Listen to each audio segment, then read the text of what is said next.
እናም በዚህ አደባባይ ላይ የመጀመሪያው ውድድር ሲያደርግ በመጨረሻዎቹ ዙር ውድድር ከአራቱ ተፎካካሪዎች ጋር አንገት ለአንገት ትንቅንቅ ውስጥ ቢገባም በቅርብ የሚያውቁ ሰዎች ምሩጽ በርታ እንዳትቀደም እያሉ ቢያበረታቱትም ምሩጽ የቀረውን 100 ሜትር በመሮጥ ጀምሮ አጠገቡ ያሉ ሯጮች የሚቀመሱ በመሆናቸው ሊላቀቁ አልቻሉም። ምሩጽ እንዳይቀደም የተፍጨረጨረ የቻለውን አደረገ።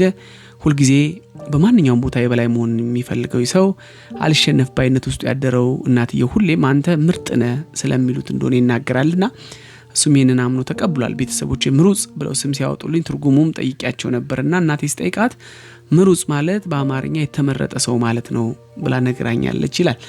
እና አንዳንድ ነገሮች ጥሩ ሳይሆንልኝ ሲቀር የተመረጠ ምርጥ ሰው ነህ ትለኛለች። ታዲያ ምን ሆነ ነው እንደዚህ ሆንከው እያልኩ እናቴንም ራሴንም ጠይቅ ነበረ።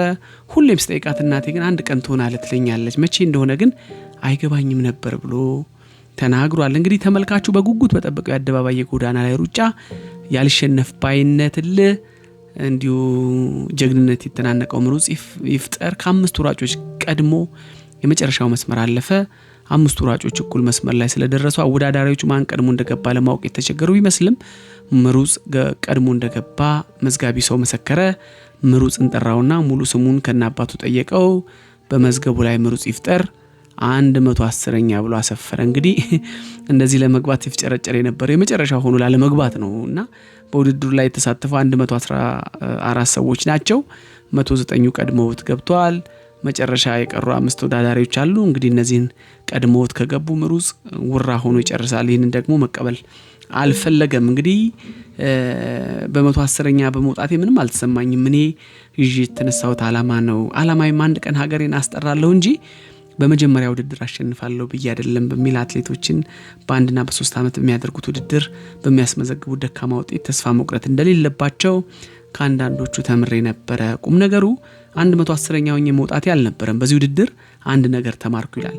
ሩጫ ስልት እንደሚያስፈልገውና ትንፋሽ መቼም እና የት መጠቀም እንዳለበት በየኪሎ ሜትሩ እንዴት መሮጥ እንደሚገባ መገንዘብ ጀመርኩ ይላል ምሩጽና በሁለተኛው ውድድር ደግሞ ከ109ኛ ያው ከ110ኛ 100ኛ ወጣ። ከዛ በኋላ የአትሌቲክስ ውድድር ሲካሄድ አብዛኛው ቀለብ የተመቻቸን ነገር የሚቀርብላቸው ወታደር ሯጮች ስለሚሳተፉባቸው ከነሱ ጋር መወዳደር እንደሚከብድ ያወቁት ከዛ በኋላ ነው ይላል። በሶስተኛው ውድድር 7ኛ ወጣ። እኔ ተስፋ መቁረጥ ምናምን የሚባል ነገር አላውቅም። አላማ ይዤ የተነሳሁት አንድ ቀን አንድ ነገር እሰራለሁ በሚል ትጋቱን አላቆመም ነበረ። ከዛ በኋላ ከ2 ዓመት በኋላ 20ኛ እንግዲህ 20ኛ ሲወጣ ጥሩ ደረጃ ላይ መድረሱን ተገንዝበው አንዳንድ ሰዎች እርዳታ ያደርጉልኝ ጀመረ እያለ የሄደበትን ርቀት ይናገር ነበር። እንግዲህ አቶ ካሳይ ሚካኤል የተባለው ስፖርት ኃላፊ ሆቴል አላቸውና እዚያ የመጣው ልምምድ በመሰራበት ቀን እንድመገብ ፈቀዱልኝ ይላል። ከዚያ ሌላ እንግዲህ አቶ ብለጽ የተባለው የትግራይ ተወላጅ ውጤቴን አዩና ጠርተውኝ እኛ በደንብ እናበረታታለን አንተ ጥሩ ውጤት ብቻ አስመዝግብ ብለው ማንኛውም ነገር አደረጉልኝ። አለቃ አባይ የተባሉ የፓርላማ አባል እሳቸው እንዲሁ ጥሩ ተወዳዳሪ መሆን አይተው እኛን እንረዳለን የሚል ቃል ስለገቡልኝ በዚህ ሞራሌ ላይ እጅግ በጣም ወኔነት ተነሳሳ ይላል። እንግዲህ ምሩጽ የሚደግፉ ሰዎች ተነጋገሩና ሞራሉና መሻሻሉን አይተው ከዚህ የበለጠ ማሳደግ እንዳለባቸው በማመናቸው ዓላማውን ከግብ ለማድረስም እነሱም ለማገዝ ተዘጋጁ። የድል ነገር ደግሞ አንድ አጋጣሚ ይፈጥርላቸዋል። ያው ለሜክሲኮ ኦሎምፒክ የሚዘጋጅ ኢትዮጵያ አትሌቲክስ ቡድን ወደ አስመራ ለዝግጅት መጣ። የሜክሲኮ አየር ከአስመራ ጋር ተመሳሳይ በመሆኑና አንድ ወር ያለ መዘጋጀት ነው እንግዲህ እዛ የተገኙት። ያው ምሩጽ ሁሉም ለሚጠይቁ ሰዎች የሚነግራቸው አበበ መሆን እንደሚፈልግ በመሆኑና አበበ ማየት ይመኝ የነበረው ሰው አበበ ማስመራም አብሮ እንደመጣ በሰማ ጊዜ እጅግ በጣም ይደሰታል። ይህን ድል መጠቀም ይፈለገ። ከዛ የፓርላማ አባል በሆኑት አለቃ አባይ የሚመራው ስብስብ አበበ ቢቂላም በእምባይ ሶራ ሆቴል ግብዣ ካደረገለት በኋላ የግብዣው ርዕስ ለሱ ያላቸውን አድናቆት ለመግለጽ ሲሆን በዋናነት የያዙት ጉዳይ ግን አበበ ለመሄድ በመፈለጉ ምንድነው ብሎ ቢጠይቃቸው ከአስመራ ለኢትዮጵያ ቡድን ብስክሌተኛና እግር ኳስ ብቻ ነው የሚመረጠው እናም አትሌት ከአስመራ ለኢትዮጵያ ቡድን ማስገባት አለብን ብለው ይጠይቁታል። እና ታዲያ ምን ላድርግና የምትነግሩኝ በሚል አቤም ራት ግብዣው ላይ ጥያቄውን ይነግራቸዋል።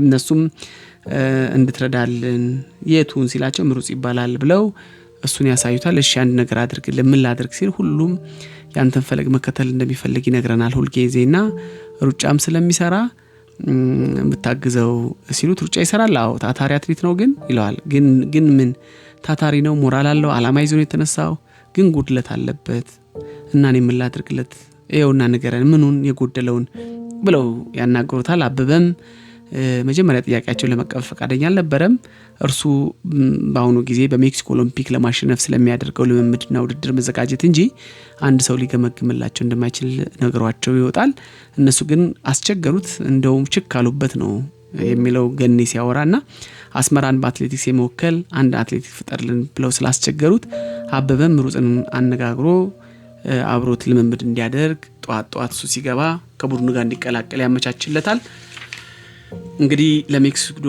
ውድድር የተመረጡት ጥቂት ስለሆኑ ያው አለማማጅ ይፈልጉ ስለነበር አበበ ለምሩጽ ከሱ ጋር እንዲሰራ ያመቻቸለት በየቀኑ እየመጣ በር ላይ ቆሞ ጠብቆ አብረው ሄደው ይሰራሉ ሰዎች እየመጡ አበበ ማነጋገር ሲጀምሩ እንዴት ነው ብለው ቢጠይቁት ተስፋ ያለው ልጅ እንደሆነና ብዙም እንዳይወድቅ ብዙም እንዳይጨፍር ግን ማራቶን መሮጥ የማይችል ከ3000 እስከ 10000 ሜትር ግን ጎበዝ እንደሆነ ይነግራቸዋል ሰዎቹ ምሩጽን ያው እንግዲህ ድጋፍ ሰጡት ግን ድጋፍ ሰጡት ደግሞ እንዳይቀብ ጠብቁት በማለት አቤ ለሰዎቹ ይነግራቸዋል ምክንያቱም ከቀበጠ ይጠፋል በሚል ነው የነገሩት እሱን ለኛ ተወብለው ሰዎች ምሩጽን ቃል አስገቡት በየጊዜው እየተከታተሉ ለቁም ነገር ለማብቃት ቃል ይገባሉ ላቤም አበበን በሰጣቸው ተስፋ በምሩጽ ላይ ትልቅ እምነት ያዙ ምሩጽ አንድ ወር ሙሉ ከሩጫው ልምምድ በተጨማሪ አበበ ካረፈበት ሆቴል አልጠፋም ነበር አበበ የሚፈልገውን አንዳንድ ነገሮች እየተላላከ ያመጣለታል ለቤተሰብ ያቀረበው የኢትዮጵያ ቡድን ወደ ሜክሲኮ ለመሄድ በተዘጋጀበት የመጨረሻው ቀን አበበ ምሩጽን ይጠራውና ከአበበ ጋር የሆነ ሰው አብሮት ነበር የኢትዮጵያ እንግዲህ በወቅቱ የአየር ኃይል ስፖርት ኃላፊ ነበር አበበ ወደ ኃላፊ ያያ አንድ ሰው ለሰጥነው በሚል ሪኮመንድ ያደርገዋል ስፖርተኛ ነው አዎ ምሩጽ ይባላል ለኛ ምን ያደርግልናል ሲል አይ እናንተን የሚያስጠራ ሰው የለም በምን በጦር ኃይሎች ውድድር ላይ አዎ እንዲህ አይነት ሰው እንፈልጋለን እሱን ተጠቀሙበት ለምን እናንተ ጋር አትወስዱትም እኛ ጋር ብዙ ሰው ስላለ ብዙ ያስፈልገንም ይሉታል እንግዲህ ለማንም ክለብ አልሰጠውም እናንተ ወሰዱት ስንት ሜትር ነው የሚሮጠው ሲል ከ3000 እስከ 10000 እሳት የላሰ ልጅ ነው በማለት ሪኮመንድ ያደርገዋል አበበ ያው የሰዎቹን አደራ ስላለበት አስመራ በቆየበት ጊዜ ምሩጽ ያሳየውን ትጋትና መሻሻል ስላስደሰተው ባደራ ሰጥቶት ይሄዳል አየር ኃይል ግን ምሩጽን እንደገና ይረሳውና ድጋሚ ወደታች ይወርዳል ሰዎችን ስለሚያበረታቱ ተስፋ ከመቁረጥ እየተመለሰ አንድ ቀን አየር ኃይል አትሌቲክስ ለመቀጠር ማስታወቂያ ያወጣል 100 ሰው ተመዝግቧል ምሩጽ በመጨረሻዎቹ ማጣሪያ ብዙዎቹን ደርቦ አንደኛ ወጣ ኃላፊው በምሩጽ ችሎታ እጅግ በጣም ስለተገረሙ አበበ ያስተዋወቀው አንተን ነበር ብለው ይጠይቁታል አዎ ታዲያ የጠፋ ቢሉ ዝም አላችሁኝ እኔ ስንት ቦታ ሳፈላልግህ ነበርኮ እንግዲህ ምሩጽ በ30 ብር ወራይ ደሞዝ የአየር ኃይል አትሌት ሆኖ በዚህ መልክ ተቀጠረ በኋላም በአስመራ ልምምድ ሲሰራ ቆይቶ ወደ አዲስ አበባ ተዛወረ ሲደግፉት የነበሩ ሰዎች የመሸኛ ግብዣ አድርገውለት አስመራን በሩጫ እንዲያስጠራ ቃል አስገብተውት እነሱን የሚያስታውስበትን ስጦታ አበርክተውለት ጉዞውን ወደ አዲስ አበባ አደረገ እንግዲህ ምን አድርጎ ነው ሀገር የከዳው እንዴት ነው የሚለውን ታሪክ ስናነሳ በሙኒክ ኦሎምፒክ መልሱን እናገኘዋለን እንግዲህ በሙኒክ ኦሎምፒክ በጉጉት ሲጠበቅ የነበረ 10000 ሜትር ሩጫ ከመጀመሩ በፊት በዊልቸር ላይ የነበረው ሰው ምሩጽን እያነጋገረ ነበር የሚታየው ዛሬ እንዲህ ጋሪ ላይ ከመሆኑ በፊት እነዚህ እግሮች ያው ዓለምን አስደምመው ሪከርድ በመሰባበር ተፎካካሪዎችን በርቀት አሳልፈው ይገቡ የነበሩ ናቸው ያው ሰውየው አበበ ቢቂላ ነውና የሙኒክ ኦሎምፒክ አዘጋጅ ኮሚቴ በላከለት ግብዣ ነበር ውድድሩ ላይ አበበ ቢቂላ የተገኘው ከትላንት ጀምሮ እኔን ይታካኛል ብሎ ለብዙ ሰው የነገረለት ምሩጽ ዛሬ በሙኒክ ተገኝቷል ይህ የኦሎምፒክ ውድድር ያሸንፋል ተብሎ ትግል ከግምት የተሰጠው ለፊንላንዱ ላሴ ቪሬን ነበር እንግዲህ አበበ ግን ከምሩጽ ወርቅ እንደሚጠብቅ ሄዶ ነግሮታል ገና ከውድድሩ ቀደም ብሎም ምን አሰብ ካለው ያው የፊንላንዱን እግር አትሌት እግር በእግር ከተለዋለው በማለት ያሰበውን ታክቲክ ለአበበ ቢቂላ ሲነግረው አበበ ቢቂላ የለም እንደዛ ታድርግ ለምን ብሎ ያው ምሩጽም ሲጠይቀው አትከተለው ስትከተለው በእርሱ ፍጥነት ውስጥ ትገባለህ እሱን ትተህ አንተ በተለማመድክበት ፍጥነት ብቻ ትኩረትን እሱ ላይ አድርገህ ሂድ በሚል ይነግረዋል ምሩጽም አሰልጣኝ ያለኝ ግን እንደዛ ነው ሲል አይ እኔ እንደዛ አልመርጥልህም ለማንኛውም የሚሻለን ራስ ወስን በማለት አበበ ቢቂላ የተሰማውን ስሜትም ጭምር ለምሩጽ ከሩጫው በፊት ምክር ይሰጠዋል ምሩጽ እንግዲህ መጀመሪያ እንዳሰበው እግር በእግር እየተከታተለ ተያይዘው ሩጫውን ያደርጋሉ። መጨረሻ ዙር ላይ ጉልበት ያሰባሰበው የፊንላንድ ሯጭ ላሴ ቪረን ደግሞ አምልጦ ሲሄድ ምሩጽ ስለደከመ ወደ ኋላ ይቀራል። አበበም ያለው ይህንኑ ነበር። እንግዲህ ምሩጽ ሶስተኛ ሆኖ በወቅቱ የነሐስ ሜዳሊያ ያገኛል። እንግዲህ እንደገና ምሽት ላይ ሁለቱም ተገናኝተው አበበና ምሩጽ ማለት ነው ሲያወሩ ነሐስ ላንተ አይገባም ነበር፣ እኔ ወርቅ ነው የጠበቅኩት የሚል የቁጭት ጥያቄ ለምሩጽ ይጠይቀዋል። ሰውየው ሁላችሁንም ለማዳከም ነው የሚሮጠው፣ መጨረሻ የደከመ መስሎኝ ነበር፣ አሯሯጡ ማታለል ያለበት እንደሆነ ተረድቻለሁ ይለዋል። ያው አንገቱን ሲያቀረቅር የደከመ ስለመሰለን ያዘናጋል። ኤኒዌይስ ግን መጨረሻ ላይ አምልጦ 4 ዙር እስኪቀር ጥሩ ይዘው እንደነበር ይታያል። ነገር ግን ቁመቱ ረጅም ስለሆነ በእያንዳንዱ እርምጃ እናንተን እያዳከመ ያሸነፋችሁ ይለዋል። አሁን ግን አገኘዋለሁ በማለት ምሩጽ ተናዶ ለአበበ ቢቂላ ቁጭቱን ሲነግር አበበ ማለት ሲል 5000 ላይ እኔም ልነግር የፈለኩት ይሄን ነው፣ አሁንም ቢሆን እሱን እግር በእግር አትከታተለው በሚል ከአበበ ጋር ይነጋገራል። እንግዲህ የነገርከኝ ሙሉ ለሙሉ እቀበላለሁ አድርጋለሁ በሚል ምሩጽም ቃል በመግባት ይለያያሉ። እንግዲህ በ5000 ሜትር ኢትዮጵያ ከምሩጽ ወርቅ ተጠብቃለች። በቡድኑ በበላይነት እየመሩ የሄዱት ደግሞ የንጉሱ የልጅ ዳዊት መኮንን ምሩጽን አነጋግረው ወርቅ እንደሚያመጣና ይሄን ካሳካ ለሱ ልዩ ሽልማት እንደሚሰጠው ቃል ገብተውለታል። ምሩጽ ስለያዘው ይህንን ውድድር እንደሚያሸንፍ እርግጠኛ ነበረ። ጋዜጠኛ ሰለሞን ተሰማም ለምሩጽ ይህንን ወርቅ እንዲያመጣ ህዝቡ እየጠበቀ መሆኑን ነግሮታል። የገባውን ቃል ድምጹን ቀይሮ ቀርቶ ወደ ሀገር ቤት በመላክ በሬዲዮ እንዲተላለፍ ሁሉ ነግሮታል። እናም ምሩጽ በሚያመጣው ወርቅ ሀገር ቤት ኢትዮጵያውያን እየጠበቁት እንደሆነ ሁሉ ጭምር አስረግጦ ነግቶታል። ነገር ግን ምሩጽ ሊያሸንፍ ቀርቶ ሜዳሊያም አላገኘም ነበር። እንግዲህ ሜዳሊያ ለማግኘት ቀርቶ ደግሞ ደረጃ ውስጥም አልገባም። እሱን ተወት፣ በደረጃ ውስጥ ያለ መግባቱ ቀርቶ ከራጮች መካከልም ሁሉ ሳይሳተፍ ቀረ። ሁሉን ያስደነገጠ ነገር ወደ ስቴዲየም ገብቶ ሲያሟሙቅ የነበረው ምሩጽ ወደ ውድድሩ ትራክ ላይ ግን ሊገኝ አልቻለም። ነገሩም የሀበሾቹ ብቻ ሳይሆን ያለ ሚዲያ መነጋገሪያ ሁሉ ሆነ። ወሬው ሀገር ቤት ደርሶ ህዝቡ ጉዳዩን ሲሰማ ደነገጠ። ምክንያቱም ማወቅ ተፈለገና ምንድነው ሲባል የትግራይ ተወላጆች እንዳትሮጥ ብለውት የነሱን ትዕዛዝ ለማስፈጸም ነው ተባለ። በኤርትራ በረሃ አንገቱን ቀና አድርጎ እየተዋጋ ያለው ጀብሃ ውድድሩ እንዲያቋርጥ ስለነገረው ነው ተባለ። ምሩጽ እንግዲህ በዋናነት ሀገሩን ከርቶ የሌሎች ፖለቲካ ኃይሎች ማስፈጸሚያ ሆናል በሚል ተወነጀለ። ከበፊት ጀምሮ እንግዲህ አበበ ቢቂላን የሚያዳምጠው ምሩጽ እሱ የሚለውን ይሰማል። አበበን አይደብቀውምና ሁሉን ነገር ከበፊቱ ጀምሮ ይነግረው ስለነበርና አበበም ወደ ምሩጽ ክፍል ሄደና አስደንግጠኸኛል ይለዋል።